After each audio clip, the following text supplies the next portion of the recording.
ഇന്നത്തെ നമ്മുടെ video daily ലൈഫിൽ യൂസ് ചെയ്യാവുന്ന രണ്ട് എക്സ്പ്രഷനെ കുറിച്ചാണ്. Good at, bad at. Sentence നോക്കാം. അവൾ ചെസ് കളിക്കാൻ മിടുക്കിയാണ്. അവൾ ചെസ് കളിക്കാൻ മിടുക്കിയാണ്. ഇവിടെ അവളുടെ ഒരു കഴിവിനെയാണ് നമ്മൾ കാണിച്ചിരിക്കുന്നത്. അല്ലെങ്കിൽ ഇതിൽ പറയുന്ന ഒരു കാര്യത്തിലുള്ള അവളുടെ സ്കില്ലിനെ കുറിച്ചാണ് നമ്മൾ പറയുന്നത്. ഇത്തരം സിറ്റുവേഷനിൽ നമ്മൾ ഉപയോഗിക്കുന്നത് ഗുഡ് അറ്റ് എന്നാണ്. ഒരാളുടെ കഴിവ് അല്ലെങ്കിൽ എന്തെങ്കിലും കാര്യത്തിലുള്ള സ്കില്ല് കാണിക്കുമ്പോൾ നമ്മൾ യൂസ് ചെയ്യുന്ന എക്സ്പ്രഷൻ ഗുഡ് അറ്റ് എന്നാണ്. സെന്റൻസ് എഴുതി നോക്കാം. അവൾ ചെസ് കളിക്കാൻ മിടുക്കിയാണ്. She is good at. മിടുക്കിയാണ്. എന്തിലാണ് അവൾ മിടുക്കി? She is good at playing chess. She is good at playing chess. അവൾ ചെസ് കളിക്കാൻ മിടുക്കിയാണ്. She is good at playing chess. അടുത്ത സെന്റൻസ് നോക്കാം. അവൻ പാചകത്തിൽ മിടുക്കനാണ്. അവൻ പാചകത്തിൽ മിടുക്കനാണ്. അപ്പോൾ നമ്മളുടെ സ്കിൽ അല്ലെങ്കിൽ എബിലിറ്റി കാണിക്കാൻ നമുക്ക് ഉപയോഗിക്കാം good at. He is good at. ഇനി എന്തിലാണോ നമ്മൾ സ്കിൽഡ് ആയിട്ടുള്ളത് അതാണ് നമ്മൾ ഗുഡ് അറ്റിന് ശേഷം എഴുതുന്നത്. ഇവിടെ പാചകത്തിലാണ് അല്ലെ. അപ്പൊ he is good at cooking. He is good at cooking. അവൻ പാചകത്തിൽ മിടുക്കനാണ്. He is good at cooking. അവൻ മാത്തമാറ്റിക്സിൽ മിടുക്കനാണ്. അവൻ മാത്തമാറ്റിക്സിൽ മിടുക്കനാണ്. ഇവിടെ ഒരു സബ്ജക്റ്റ് ആണ് തന്നിരിക്കുന്നത്. ഇത്തരത്തില് എന്തൊരു കാര്യത്തിലും മിടുക്കനാണ് എന്ന് കാണിക്കാൻ നമുക്ക് ഗുഡ് അറ്റ് തന്നെയാണ് യൂസ് ചെയ്യാം. അപ്പൊ ഇവിടെ നമുക്ക് എഴുതാം he is good at mathematics. അവൻ മാത്തമാറ്റിക്സിൽ മിടുക്കനാണ്.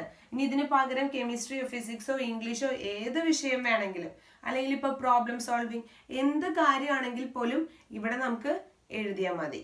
He is good at mathematics. അടുത്ത സെന്റൻസ് നോക്കാം. പേരുകൾ ഓർത്തിരിക്കുന്നതിൽ ഞാൻ മിടുക്കിയാണ്. പേരുകൾ ഓർത്തിരിക്കുന്നതിൽ ഞാൻ മിടുക്കിയാണ്. I am good at. പേരുകൾ ഓർത്തിരിക്കുന്നതിന് അല്ലേ. അപ്പൊ നമുക്ക് എഴുതാം remembering names. I am good at remembering names. പേരുകൾ ഓർത്തിരിക്കുന്നതിൽ ഞാൻ മിടുക്കിയാണ്. ഇനി ഇതിന്റെ നേരെ ഓപ്പോസിറ്റ് ആണെങ്കിലോ, അതായത് ഇപ്പൊ നമ്മൾ പറഞ്ഞ സെന്റൻസ് എല്ലാം മിടുക്കിയാണ്, മിടുക്കരാണ്, അതായത് ഒരു കാര്യത്തിൽ സ്കിൽഡ് ആണ് എന്നർത്ഥത്തിലാണ്. ഇനി അഥവാ നമുക്ക് ആ കാര്യം ചെയ്യാനായിട്ട് ഒട്ടും അറിയില്ല, അല്ലെങ്കിൽ ഒട്ടും കഴിവില്ല, നമ്മൾ ഒട്ടും ഇൻട്രസ്റ്റ് കാണിക്കുന്ന ഒരാളല്ല അതില്, അപ്പൊ നമ്മൾ അതില് മോശമാണെന്നുള്ള രീതിയിലാണ് അല്ലെ. അപ്പൊ നമ്മൾ ഉപയോഗിക്കുന്ന എക്സ്പ്രഷൻ ബാഡ് അറ്റ് ആണ്. Bad at. സെന്റൻസുകൾ പറയാം, അപ്പൊ ക്ലിയർ ആവും. ഞാൻ ആളുകളെ മനസ്സിലാക്കുന്നതിൽ വളരെ മോശമാണ്. ഞാൻ ആളുകളെ മനസ്സിലാക്കുന്നതിൽ വളരെ മോശമാണ്. അപ്പൊ നമുക്ക് എഴുതാം ഐ ആം റിയലി. അപ്പോ സ്കിൽഡ് ആണെന്ന് പറയാൻ നമ്മള് ഗുഡ് അറ്റ് എന്നാണ് എഴുതിയത് അല്ലെ. മിടുക്കിയാണെന്ന് അല്ലെങ്കിൽ മിടുക്കനാണ്. ഇവിടെ നമ്മള് മോശമാണെന്നാണ് പറയുന്നത്. അപ്പൊ നമുക്ക് എഴുതാം bad at.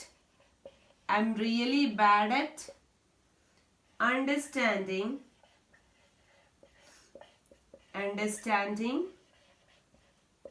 people. I am really bad at understanding people. ഞാൻ ആളുകളെ മനസ്സിലാക്കുന്നതിൽ വളരെ മോശമാണ്. ഇനി ഇത് തന്നെ മറ്റൊരു അർത്ഥത്തിലാണെന്ന് വിചാരിക്കുക. അതായത് എനിക്ക് ആളുകളുടെ ആ ശരിയായ സ്വഭാവം മനസ്സിലാക്കാൻ സാധിക്കില്ല എന്നൊരു രീതിയിലാണെങ്കിൽ നമ്മൾ I am really bad at reading people എന്നും പറയും. അടുത്ത സെന്റൻസ് നോക്കാം. അപ്പൊ നേരത്തെ പറഞ്ഞ സെന്റൻസുകൾ എഴുതി നോക്കാം. അവൻ മാത്തമാറ്റിക്സിൽ വളരെ മോശമാണ്. വളരെ മോശമാണെങ്കിൽ ബാഡ് അറ്റ് അല്ലെ. അപ്പോ he is bad at mathematics. mathematics. He is bad at mathematics. അവൻ മാത്തമാറ്റിക്സിൽ വളരെ മോശമാണ്. അപ്പോ bad at. ഒരു സെന്റൻസ് കൂടി നോക്കാം. അവൻ മലയാളം വായിക്കുന്നതിൽ വളരെ മോശമാണ്. അവൻ മലയാളം വായിക്കുന്നതിൽ വളരെ മോശമാണ്. അപ്പൊ നമുക്ക് എഴുതാം he is really bad at